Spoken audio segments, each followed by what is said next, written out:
নমস্কার, হাই নিউজে সকলকে স্বাগত। আপনাদের সঙ্গে রয়েছে আমি রিম্পি। আর শুরু করছি নিউজ টুডে। আর শুরুতেই চোখ রাখবো আজকের হেডলাইন্সের দিকে।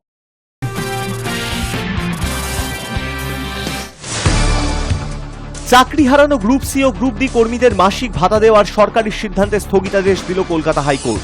পরবর্তী নির্দেশ না আসা পর্যন্ত রাজ্য সরকার ওই ভাতা কোনোভাবেই বিতরণ করতে পারবে না।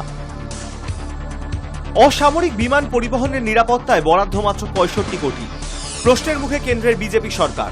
সিবিআই তদন্তের দাবি এয়ার ইন্ডিয়ার 2 কেবিন ক্রুয়ের। জানুয়ারি থেকে এপ্রিল পর্যন্ত ফাঁস হয়ে গেছে 160 কোটি ইউজার নেম আর পাসওয়ার্ড। বিস্ফোরক তথ্য সাইবার নিরাপত্তা বিশেষজ্ঞ সংস্থা সাইবার নিউজে। বহু মানুষের সাইবার নিরাপত্তা প্রশ্নের মুখে। বিয়ে বাড়ি থেকে ফেরার পথে ভয়াবহ পথ দুর্ঘটনা পুরুলিয়ায়। প্রাণ হারালেন ঝাড়খণ্ডের 9 জন। শুক্রবার সকালে দুর্ঘটনাটি ঘটে পুরুলিয়া জামশেদপুর 18 নম্বর জাতীয় সড়কে। ইরানের বিরুদ্ধে আমেরিকা অস্ত্র ধরবে কিনা সেই বিষয়ে 2 সপ্তাহের মধ্যে চূড়ান্ত সিদ্ধান্ত নেবেন মার্কিন প্রেসিডেন্ট ডোনাল্ড ট্রাম্প। বৃহস্পতিবার হোয়াইট হাউসের তরফে জানালেন প্রেস সচিব ক্যারোলিন লেভিট। ইরানের নতুন গোয়েন্দা প্রধান হলেন ব্রিগেডিয়ার জেনারেল মাজিদ খাদেমি। গত 15 জুন ইসরায়েলি হামলায় মৃত্যু হয়েছিল সে দেশের সশস্ত্র বাহিনীর গোয়েন্দা বিভাগের প্রধান মোহাম্মদ কাজেমি। ফের পিছল অ্যাক্সিয়াম 4 অভিযান। 22 জুন মহাকাশের উদ্দেশ্যে রওনা দেওয়ার কথা ছিল শুভাংশু শুক্লাদের, কিন্তু দুদিন আগেই আবার বাতিল হয়ে গেল অভিযানের দিন। চাকরি হারানো গ্রুপ সি ও গ্রুপ ডি কর্মীদের মাসিক ভাতা দেওয়ার সিদ্ধান্তে আপাতত স্থগিতাদেশ দিল কলকাতা হাইকোর্ট। বিচারপতি অমৃতা সিং স্পষ্টভাবে জানিয়েছেন, আগামী 26 সেপ্টেম্বর বা আদালতের পরবর্তী নির্দেশ না আসা পর্যন্ত রাজ্য সরকার ওই ভাতা কোনোভাবেই বিতরণ করতে পারবে না। শুনানি চলাকালীনই এত দ্রুত কেন রাজ্য সরকার এই সিদ্ধান্ত নিল তা নিয়েও প্রশ্ন তুলছেন আদালত। চাকরিহারা গ্রুপ সি এবং ডি কর্মচারীদের ভাতা দিতে পারবে না রাজ্য সরকার।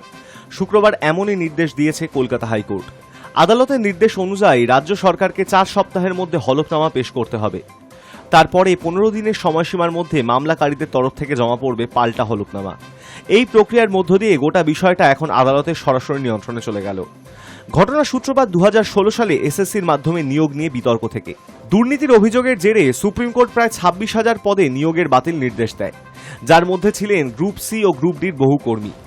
এই পরিস্থিতিতে রাজ্য সরকার চলতি বছরের মে মাসে ঘোষণা করে যারা আদালতের নির্দেশে চাকরি হারিয়েছেন তাদের পাশে মানবিক দৃষ্টিকোণ থেকে দাঁড়ানো উচিত। সেই কারণে গ্রুপ সি কর্মীদের মাসে 25,000 টাকা এবং গ্রুপ ডি কর্মীদের 20,000 টাকা করে ভাতা দেওয়ার সিদ্ধান্ত নেওয়া হয়। এই ঘোষণা নিয়ে আদালতে মামলা দায়ের হয়। মামলাকারীদের পক্ষ থেকে দাবি করা হয় সুপ্রিম কোর্ট যাদের নিয়োগ বাতিল করেছে তাদের ভাতা দেওয়া আদালতের সেই রায়ের পরিপন্থী। শুনানির সময় বিচারপতি সিংহ প্রশ্ন তোলেন, ভাতার অঙ্ক এত বেশি কেন নির্ধারণ করা হলো, এর পেছনে যুক্তি কি? তিনি আরও জানতে চান কিভাবে এত দ্রুত এই সিদ্ধান্ত নেওয়া হলো কোনো অভ্যন্তরীণ পর্যালোচনা ছাড়া। রাজ্যের অ্যাডভোকেট জেনারেল কিশোর দত্ত মামলার গ্রহণযোগ্যতা নিয়েই প্রশ্ন তোলেন। পাল্টা হিসেবে মামলাকারীদের পক্ষ থেকে বলা হয় কে মামলা করবে তা ঠিক করার অধিকার সরকারের নেই। বিচারপতি সিংহ গত সপ্তাহেই শুনানি শেষ করেন, তবে রায়দান স্থগিত রেখেছিলেন। নির্ধারিত সময় অনুযায়ী শুক্রবার সকাল 10:30টায় রায় ঘোষণা করেন তিনি। তার রায় স্পষ্ট বলা হয় পরবর্তী শুনানি পর্যন্ত রাজ্য সরকার ভাতা দিতে পারবে না। এই রায়ের পর রাজনৈতিক মহলে আলোচনা শুরু হয়েছে। অনেকেই মনে করছেন আদালতের হস্তক্ষেপে প্রশাসনের সহানুভূতিশীল ভাবমূর্তি ধাক্কা খেল। আবার একাংশের মতে এই রায় সরকারের জন্য কিছুটা স্বস্তিও এনেছে বটে, কারণ তাৎক্ষণিকভাবে বিপুল পরিমাণ রাজকোষ ব্যয়ের দায় এড়ানো গেল।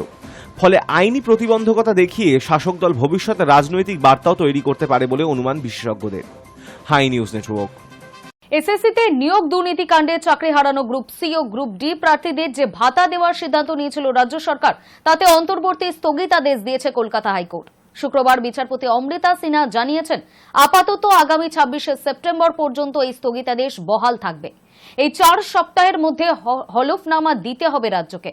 ততদিন শিক্ষাকর্মীরা কোনো ভাতা পাবেন না। আর হাইকোর্টের এই সিদ্ধান্ত নিয়ে তৃণমূল নেতা কুণাল ঘোষ ভাতার ওপর কলকাতা হাইকোর্টের এই অন্তর্বর্তী স্থগিতাদেশ নিয়ে বলেন, গ্রুপ সি গ্রুপ ডি যারা আচমকা চাকরি হারিয়ে পরিবার নিয়ে পথে বসেছিলেন তাদের আর্থিক সুরক্ষা দিতে অন্তর্বর্তীকালীন একটা ভাতা দেওয়ার ব্যবস্থা করেছিল মুখ্যমন্ত্রী।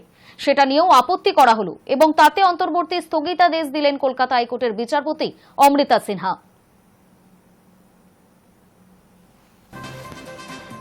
গ্রুপ সি গ্রুপ ডি যারা আচমকা চাকরি হারিয়ে পরিবারগুলো পথে বসেছিল তাদের আর্থিক সুরক্ষা দিতে অন্তর্বর্তীকালীন একটা ভাতা, একটা রিলিফের ব্যবস্থা করেছিলেন মুখ্যমন্ত্রী। সেটা নিয়েও আপত্তি করা হলো এবং আজ কলকাতা হাইকোর্টের মাননীয় বিচারপতি অমৃতা সিনহা তার উপরেও অন্তর্বর্তী স্থগিতাদেশ জারি করলেন। অর্থাৎ মানবিক মুখ্যমন্ত্রী, গ্রুপ সি, গ্রুপ ডি, যারা সদ্য সুপ্রিম কোর্টের রায়ে চাকরি হারা, তাদের সংসার যাতে চলে সেই কারণে মানবিক দিক থেকে একটা অন্তর্বর্তীকালীন রিলিফ দিক। আমরা দেখলাম যে অমৃতা সিনহা তিনি অন্তর্বর্তীকালীন এই ভাতা, সেটাও আপাতত অন্তর্বর্তীকালীন স্থগিতাদেশ দিলেন। আইনে কি করবে রাজ্য সরকার, সেটা রাজ্য সরকার আইন। শুক্রবার ফের উত্তেজনা রাজ্য বিধানসভায়। স্পোর্টস ইউনিভার্সিটি সংক্রান্ত বিলের আলোচনার শুরুতেই উত্তপ্ত হয় পরিস্থিতি। বিজেপি বিধায়ক শঙ্কর ঘোষ যখন আলোচনায় অংশ নিতে উঠে দাঁড়ান, সেই সময় শাসক দলের বিধায়করা প্রতিবাদ জানাতে শুরু করেন। বিজেপির অভিযোগ, তারা বারবার বাধা দিয়ে বক্তৃতা থামিয়ে দেওয়ার চেষ্টা করেন। তৃণমূল বিধায়কদের পাল্টা বক্তব্য, প্রতিদিন বিরোধীরা নিজেরা কথা বলেই হেঁটে বেরিয়ে যান, তাই ওদের বক্তব্য রাখার অধিকার নেই, যখন নিজেরাই আলোচনায় থাকতে নারাজ। পরিস্থিতি সামাল দিতে বিমান বন্দ্যোপাধ্যায় দুই পক্ষকেই শান্ত হওয়ার আবেদন জানান। তারপরেই শাসক দলের বিধায়করা শুনছি না শুনবো না স্লোগান তুলতে থাকেন, যা পরিস্থিতি আরও উত্তেজক করে তোলে।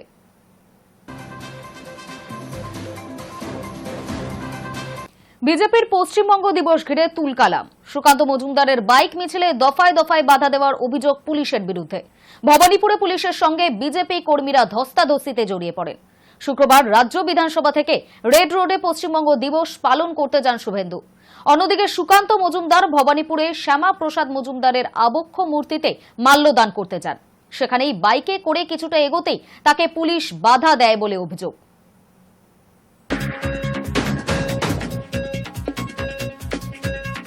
বিয়ে বাড়ি থেকে ফেরার পথে দুর্ঘটনা। মর্মান্তিক দুর্ঘটনায় প্রাণ হারালেন 9 জন। পুরুলিয়া জামশেদপুর 18 নম্বর জাতীয় সড়কের ঘটনা। বাড়ি থেকে ফেরার পথে ভয়াবহ পথ দুর্ঘটনায় পুরুলিয়ায় প্রাণ হারালেন ঝাড়খণ্ডের 9 জন। শুক্রবার সকালে দুর্ঘটনাটি ঘটেছে পুরুলিয়া জামশেদপুর 18 নম্বর জাতীয় সড়কের উপর। স্থানীয় সূত্রে জানা গিয়েছে, পুরুলিয়ার বড়াবাজার থানার আদাবনা এলাকায় একটি বিয়েবাড়িতে গাড়ি ভাড়া করে এসেছিলেন ঝাড়খণ্ডের নিমতি থানার তিলাইটার কয়েকজন। শুক্রবার বাড়ি ফিরছিলেন তারা। পুরুলিয়ার বলরামপুর থানার নামশোল এলাকায় জাতীয় সড়কের উপর দিয়ে যাওয়ার সময় ওই গাড়িটি দুর্ঘটনার কবলে পড়ে। পুলিশ সূত্রে খবর, বোলেরো গাড়িটি জামশেদপুরের দিকে যাচ্ছিল। উল্টো দিক থেকে একটি ট্রাক আসছিল। বলরামপুর থানার নামশোল প্রাথমিক বিদ্যালয়ের কাছে নিয়ন্ত্রণ হারিয়ে ফেলে দুটি গাড়ি। মুখোমুখি সংঘর্ষ হয়। দুর্ঘটনা নজরে আসতে প্রথমেই স্থানীয়রাই উদ্ধার কাজে হাত লাগান। বোলেরোর চালক সহ 9 জন ছিলেন। সকলকেই গুরুতর জখম অবস্থায় স্থানীয় প্রাথমিক স্বাস্থ্য কেন্দ্রে নিয়ে যাওয়া হয়, তবে কাউকেই বাঁচানো যায়নি। চিকিৎসকেরা পরীক্ষা করে মৃত বলে ঘোষণা করেন সকলকেই। দুর্ঘটনার পর জামশেদপুর পুরুলিয়া 18 নম্বর জাতীয় সড়কে দীর্ঘক্ষণ যান চলাচল স্তব্ধ হয়ে যায়। পরে পুলিশ দুর্ঘটনাগ্রস্ত গাড়ি দুটিকে রাস্তার ধারে সরিয়ে নিয়ে যায়। তারপর আবারও জাতীয় সড়কে যান চলাচল শুরু হয়। High news network. এ কোনো নদীর সঙ্গম নয়, এটা একটা জাতীয় সড়ক। বন্যার জলে এর এখন এমন অবস্থা। পশ্চিম মেদিনীপুরের চন্দ্রকোনার পলাশচাপড়ি শ্রীনগর রাস্তায় প্রবল বৃষ্টির জেরে বন্যার জল ঢুকে পড়েছে। স্থানীয় নদ নালার জলস্তর বেড়ে যাওয়ায় রাস্তার তৈরি হয়েছে ভয়াবহ জলস্রোত। এই পরিস্থিতিতে সম্পূর্ণ বিপর্যস্ত হয়ে পড়েছে যান চলাচল। কয়েকটি জায়গায় রাস্তা ধসে যাওয়ার আশঙ্কাও তৈরি হয়েছে বলে জানিয়েছেন স্থানীয় বাসিন্দারা। স্কুল কলেজগামী ছাত্রছাত্রী ও অফিস যাত্রীদের দুর্ভোগ চরমে। প্রশাসন এলাকা পরিদর্শন করেছে এবং সতর্কতামূলক ব্যবস্থা গ্রহণের আশ্বাস দিয়েছে। তবে জল নামার কোনো সম্ভাবনা আপাতত দেখা যাচ্ছে না।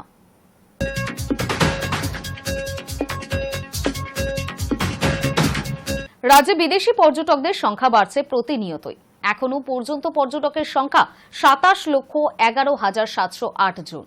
তথ্য তুলে ধরে বিধানসভায় দাবি পর্যটন মন্ত্রী ইন্দ্রনীল সেনের।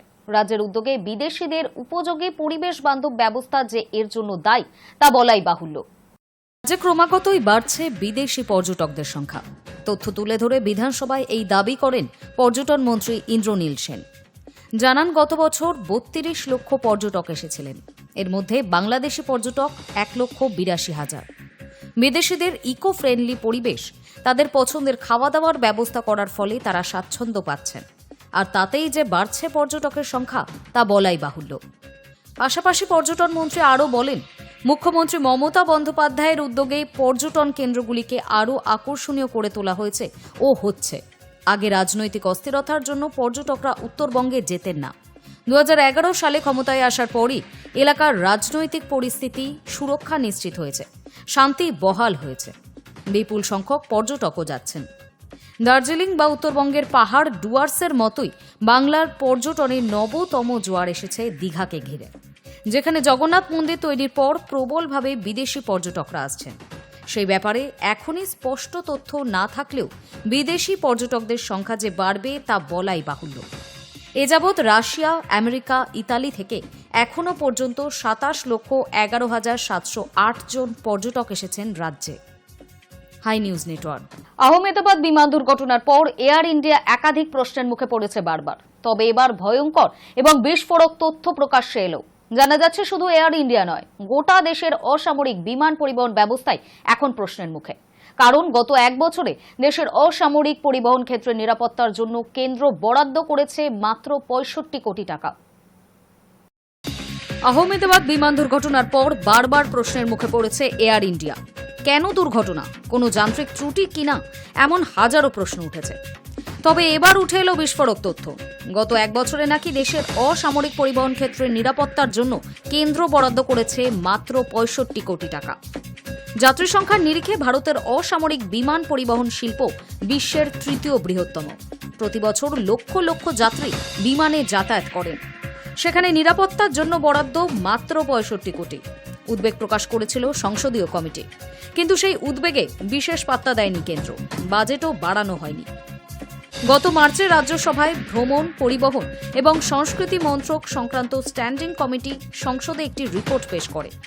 ওই রিপোর্টে স্পষ্ট বলা হয়, অসামরিক বিমান পরিবহনের ক্ষেত্রে যে সুরক্ষা বাজেট বরাদ্দ করা হয়েছে সেটা একেবারেই পর্যাপ্ত নয়।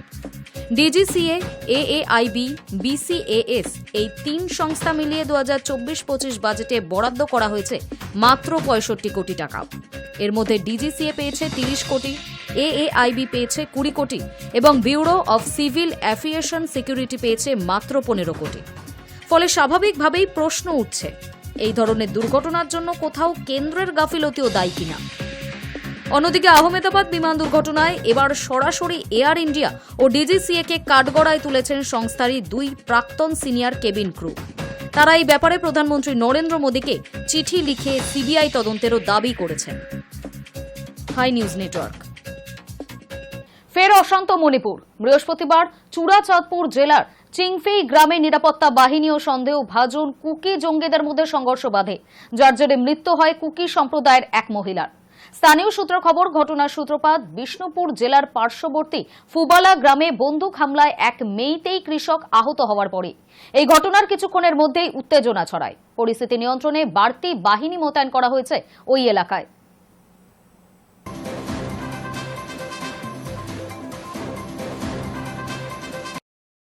সুখ বলতে বেশিরভাগ মানুষই বোঝে প্রচুর টাকা পয়সা, বাড়ি গাড়ি ইত্যাদি। কিন্তু এর বাইরেও সেখানে সুখ থাকে যেখানে ভালোবাসা থাকে, থাকে মানবিকতা।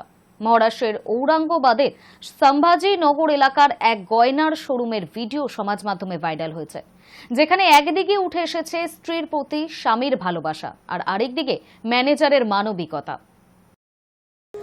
ছাপোষা নিম্নবিত্ত পরিবারে সুখ বলতে তারা বোঝে দুবেলা খাবার আর রাত নামলে একটা শান্তির ঘুম। খেটে খাওয়া মানুষের কাছে শখ আহ্লাদ পূরণের সময় জীবনে আসে অনেক দেরি করে। টাকা পয়সা জমিয়ে একদিন একটু ভালো খাবার বা কখনো একটা সিনেমা দেখার বিলাসিতা থাকে। তেমনি মহারাষ্ট্রের একটি ঘটনা ছড়িয়ে পড়েছে সমাজ মাধ্যমে, যে ভিডিওটি দেখলে মন ভালো হতে বাধ্য। মহারাষ্ট্রের ঔরঙ্গাবাদের সম্ভাজিনগর এলাকার এক গয়নার শোরুমে যান সাধারণ চেহারার এক দম্পতি। জীবনের একটা দীর্ঘ সময় খেটেও স্ত্রীকে কখনো সেভাবে কিছুই দেওয়া হয়নি, তাই নিজের অর্ধাঙ্গিনীকে কিছু কিনে দিতেই তিল তিল করে জমানো সামান্য পুঁজি ও মনে অনেক আশা নিয়ে গিয়েছিলেন সোনার শোরুমে। শোরুমের ম্যানেজার সে খবর জানতে পেরে দম্পতির কাছে গিয়ে গল্প জুড়ে দেন। হাসি ঠাট্টার মাঝে কথা বলতে বলতে জেনে নেন তাদের জীবনের কথা। এবার এলো জিনিস কেনার পালা। হাতের ঝোলা ব্যাগ থেকে বেরোলো একটা 500 টাকার নোট, একে একে 10-20 টাকার নোট, সবশেষে একটা ছোটখাটো বোচকা, তাতে ভর্তি খুচরো পয়সা। শোরুমের ম্যানেজার গোটা বিষয়টা বুঝতে পেরে নিজে থেকেই তাদের একটি হার উপহার দেন, সঙ্গে একজোড়া কানের দুলো। এরপর বৃদ্ধের কাছে সরল আবদার জানান নিজের হাতে স্ত্রীকে সেটা তুলে দিতে হবে। উপহার তো দিলেন ম্যানেজার, কিন্তু এত বড় দোকানে এসেও কোনো টাকা না দিয়ে চলে যাবেন, এতেও যেন সম্মানে বাঁধে বৃদ্ধের। সমাজের খেটে খাওয়া মানুষের কাছে আত্মসম্মান বড় বালাই। প্রাণ যাক, সম্মান নিয়ে বাঁচাটাই বড় কথা। তাই সবচেয়ে বড় নোটটি তুলে দিতে চেয়েছিলেন ম্যানেজারের হাতে, কিন্তু তাতে ম্যানেজারের উত্তর, আপনার আশীর্বাদের হাত থাকলেই হবে। পাণ্ডুরঙ্গ আছেন, কিছুর অভাব হবে না কোনোদিন। কিন্তু বৃদ্ধ নাছোড় বান্দা, টাকা তিনি দেবেনই। উপায় নেই বুঝে অবশেষে দুটো 10 টাকার নোট নেন ম্যানেজার। ম্যানেজারের এমন মানবিকতায় চোখে জল আসে বৃদ্ধের। ধুতির খুঁট দিয়ে মোছেন চোখের জল। তা দেখে স্ত্রীও আটকাতে পারলেন না নিজেকে। ভিডিওতেই স্পষ্ট এমন মূল্যবান উপহার পেয়ে বিশ্বাস হচ্ছে না ওই দম্পতির। কিন্তু যে কজন ভিডিওটি দেখেছেন তারা সকলেই বুঝেছেন এই চোখের জল অবিশ্বাস শুধুই মূল্যবান এক উপহারের জন্য নয়। জীবনের অন্যতম এই দিনটি মনের মণিকোঠায় সাজিয়ে রাখছেন দম্পতি। সোশ্যাল মিডিয়ায় এই ভিডিও দেখে আবেগে ভেসে গিয়েছেন সকলেই। সবাই এক জায়গাতেই সহমত, এই ঘটনায় নিতান্তই মানবিকতার নিদর্শন রেখে গিয়েছেন ওই গয়নার দোকানের manager. Hi news Network. Donald Trump দাবি করেছিলেন ভারত পাকিস্তানকে তিনিই সংঘর্ষ বিরতিতে রাজি করিয়েছেন। মার্কিন প্রেসিডেন্টের সেই দাবি অবশ্য আগেই উড়িয়ে দিয়েছিল কেন্দ্রীয় সরকার। স্পষ্ট জানিয়ে দিয়েছিল আগে সংঘর্ষ বিরতির আর্জি জানিয়েছিল পাকিস্তানি, ভারত তাতে রাজি হয়। এবার পাকিস্তান নিজেই স্বীকার করে নিল সেই কথা। অনুষ্ঠানে পাকিস্তানের উপপ্রধানমন্ত্রী ইশাকদার জানান, অপারেশন সিন্দুর চলাকালীন রাওয়ালপিন্ডি ও পাঞ্জাবে দুটি বিমান ঘাঁটিতে হামলা চালিয়েছিল ভারত। এরপরই ভারতকে সংঘর্ষ বিরতির অনুরোধ জানাতে বাধ্য হয়েছিল তারা। তিনি বলেন, রাওয়ালপিন্ডির নূরখান বিমান ঘাঁটি এবং পাঞ্জাবের শোরকোট বিমান ঘাঁটি লক্ষ্য করে ভারত ক্ষেপণাস্ত্র হামলা চালিয়েছিল। এরপরই পাকিস্তান আমেরিকার সাহায্য চায়, সৌদি আরবও মধ্যস্থতা করে। নূরখান এয়ারবেস পাকিস্তানের অন্যতম সংবেদনশীল সামরিক ঘাঁটি। এখানেই বিমান বাহিনীর অপারেশন ও ভিআইপি পরিবহন ইউনিট রয়েছে। ইশাকদারের কথায় হামলার পর সৌদি প্রিন্স ফয়সাল আমাকে ফোন করেন। তিনি জানান, মার্কো রুবিওর সঙ্গে আমি যে কথা বলেছি তা তিনি জানেন। এখন তিনি কি ভারতের বিদেশমন্ত্রীর সঙ্গে এই ব্যাপারে কথা বলবেন, সংঘর্ষ বিরতির প্রস্তাব দেবেন? আমি বলি, হ্যাঁ ভাই, আপনি পারেন। এরপর তিনি ফোন করে আমাকে জানান জয়শঙ্করকে তিনি জানিয়ে দিয়েছেন। প্রসঙ্গত 7ই মে অপারেশন সিন্দুর শুরু করে ভারত। 10ই মে সংঘর্ষ বিরতি হয়। ওই দিন লেফটেন্যান্ট জেনারেল রাজীব ঘাইকে সরাসরি ফোন করেন পাকিস্তানের DGMO major general Kashif Abdullah. সংঘর্ষ বিরতিতে দুপক্ষই সম্মত হয়। এরপরই বিকেলে সাংবাদিক সম্মেলনে সংঘর্ষ বিরতির কথা জানান বিদেশ সচিব Vikram Misri. Hi news Network. গত 12ই জুন আহমেদাবাদে ভয়াবহ বিমান দুর্ঘটনার পরিপ্রেক্ষিতে চলতি মাসের 21 তারিখ থেকে 15ই জুলাই পর্যন্ত 16টি আন্তর্জাতিক রুটে ফ্লাইটের সংখ্যা কমানোর এবং 3টি রুটে সাময়িকভাবে পরিষেবা বন্ধ রাখার সিদ্ধান্ত নিল এয়ার ইন্ডিয়া। বৃহস্পতিবার টাটা গোষ্ঠী পরিচালিত সংস্থাটি এই সিদ্ধান্তের কথা ঘোষণা করেছে। এয়ার ইন্ডিয়ার তরফে জানানো হয়েছে, দুর্ঘটনার পরে তৈরি হওয়া নানা ত্রুটি কাটিয়ে ওঠার লক্ষ্যেই এই সাময়িক পদক্ষেপ। যাত্রীদের যাতে শেষ মুহূর্তে অস্বস্তিতে না পড়তে হয়, সেই কারণেই সময় মতো আগাম ব্যবস্থা নেওয়া হচ্ছে বলে জানিয়েছে এই সংস্থার তরফে আরও জানানো হয়েছে, ফ্লাইট সংখ্যা হ্রাসের সিদ্ধান্ত মূলত উন্নত নিরাপত্তা পরীক্ষার জন্য অতিরিক্ত সময় বরাদ্দ এবং মধ্যপ্রাচ্যের কিছু আকাশপথ বন্ধ থাকায় দীর্ঘতর সময় ধরে ফ্লাইট চালানোর প্রয়োজনীয়তা থেকেই নেওয়া হয়েছে।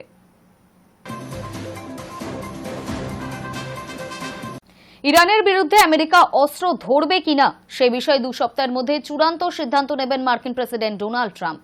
বৃহস্পতিবার হোয়াইট হাউসের তরফে এমনই জানানো হয়েছে। ট্রাম্পকে উদ্ধৃত করে হোয়াইট হাউসের প্রেস সচিব ক্যারোলিন লেভিট বলেন, অদূর ভবিষ্যতে ইরানের সঙ্গে বোঝাপড়ায় আসার একটা সম্ভাবনা রয়েছে, তবে সেই বিষয়ে আগামী 2 সপ্তাহের মধ্যে সিদ্ধান্ত নেওয়া হবে। অদূর ভবিষ্যতে ইরানের সঙ্গে বোঝাপড়ায় আসার একটা সম্ভাবনা রয়েছে, তবে সেই বিষয়ে আগামী 2 সপ্তাহের মধ্যে সিদ্ধান্ত নেব। ট্রাম্পের এই মন্তব্য প্রকাশ্যে আনার পর হোয়াইট হাউস জানিয়েছে, ইরানের সঙ্গে আলোচনায় বসার পথ এখনো বন্ধ করে দিতে চান না ট্রাম্প। কিন্তু তেহরানের ইউরেনিয়াম সমৃদ্ধিকরণ কর্মসূচিতে যে মার্কিন প্রেসিডেন্টের সায় নেই তা আরও একবার স্পষ্ট করে দিয়েছে হোয়াইট হাউস। এই প্রসঙ্গে ট্রাম্প প্রশাসনের তরফে বলা হয়েছে, প্রেসিডেন্ট কূটনৈতিক সমাধানই চান, তিনি শান্তি প্রতিষ্ঠার ক্ষেত্রে সেরা একজন।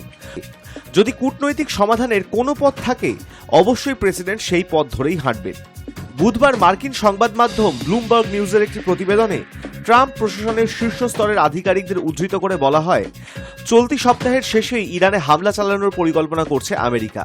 বুধবার হোয়াইট হাউসে ট্রাম্পকে প্রশ্ন করা হয়েছিল যে আমেরিকা সত্যিই ইরানকে আক্রমণ করবে কিনা।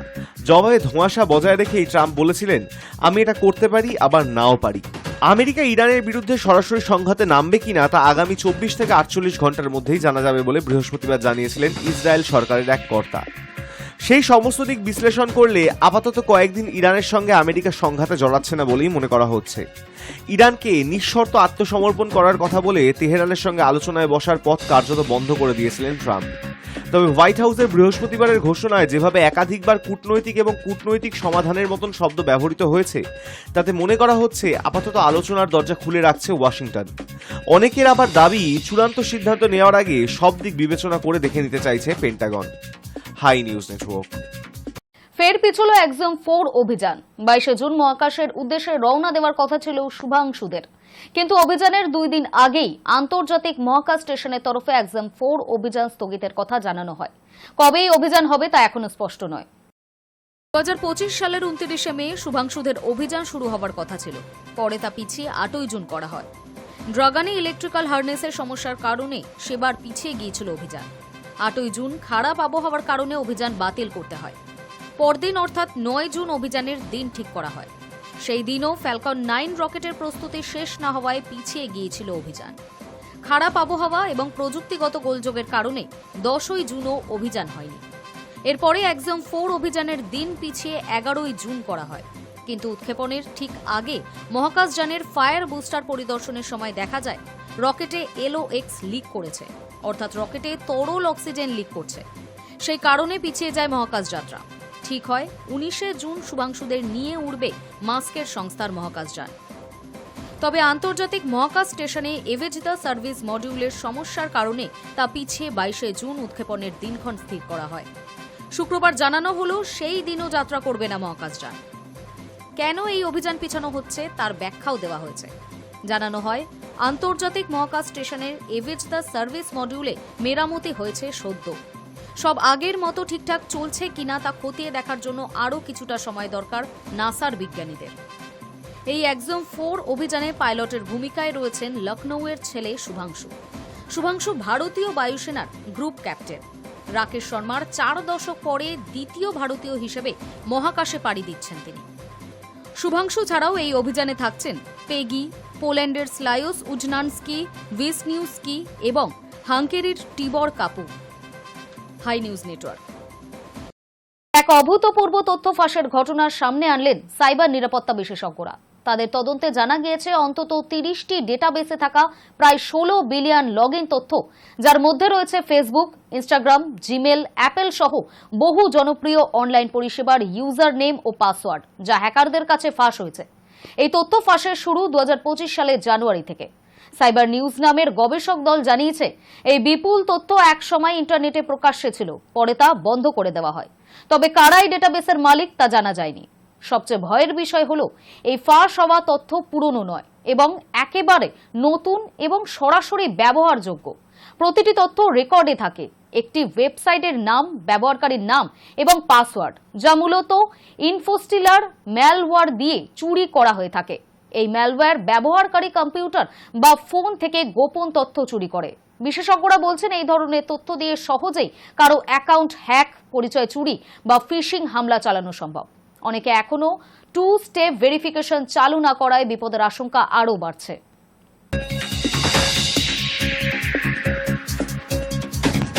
রাজ্যে একের পর এক সাম্প্রদায়িক সংঘাতের ঘটনা ঘটেছে।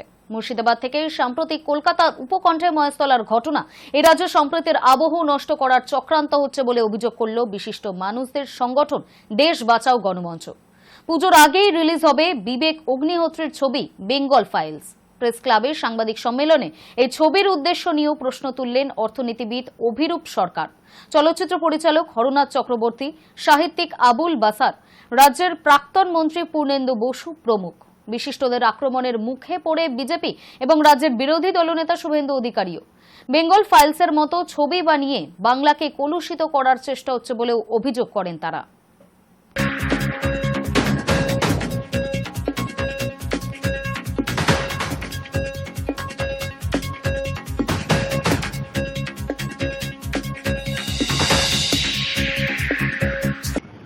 একদম সাজানো, যে সাজিয়ে 30 সেপ্টেম্বরে রিলিজ, সামনে ইলেকশন, দুর্গা পুজো, প্রথম হচ্ছে বাঙালি হিন্দু দুর্গা পুজো, দুর্গার প্যান্ডেল চলছে, এইসব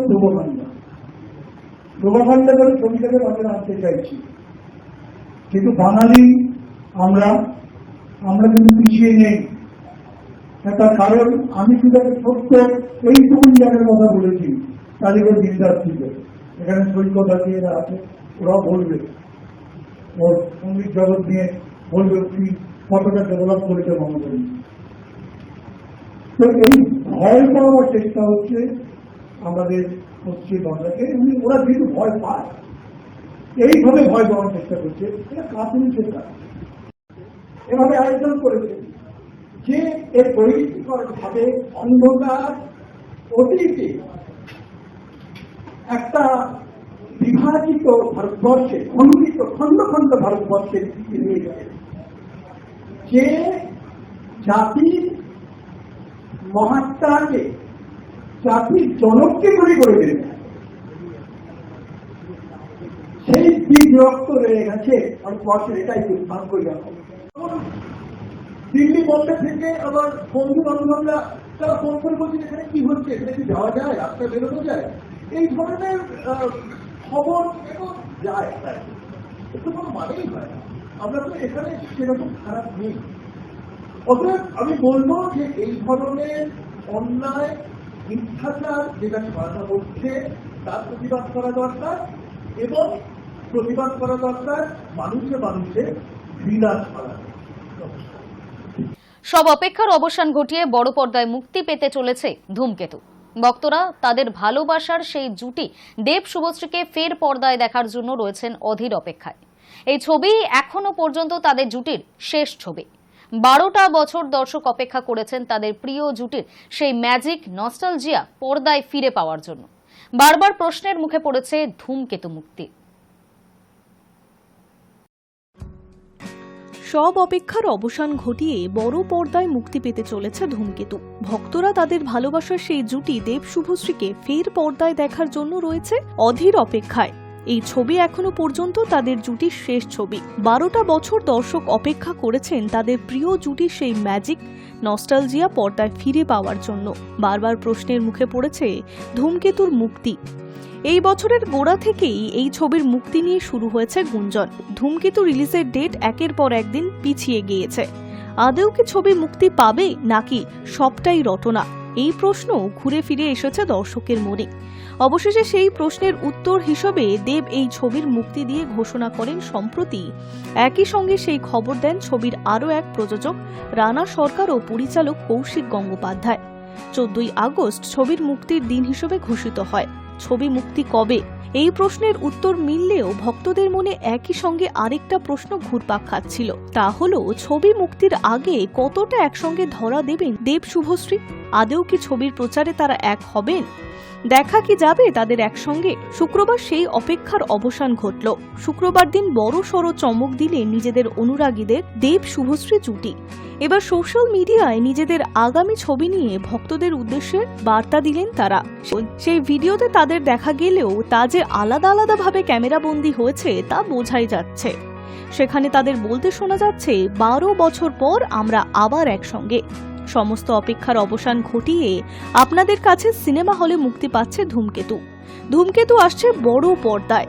অবশেষে এই 14ই আগস্ট দেখা হচ্ছে সবার সঙ্গে বড় পর্দায় আমাদের ছবি ধূমকেতু। এই পোস্টারের পর কমেন্ট বক্সে উপচে পড়ছে নেটিজেনদের নানা মন্তব্য। পছন্দের জুটিকে রূপালী পর্দায় ফিরে পাওয়ার উচ্ছ্বাস স্পষ্ট তাদের কমেন্টে। কেউ লিখছেন দেবের আইডিতে শুভশ্রী এ যেন সত্যি ধূমকেতু। কেউ লিখছেন অবশেষে আসছে, দারুণ লাগবে জুটিকে। কেউ আবার লিখছেন হয়তো এটাই শেষবার। Hi news Network. News Today এখনকার মতো এই পর্যন্তই। নজর রাখুন হাই নিউজে, নির্ভীক নিরপেক্ষ।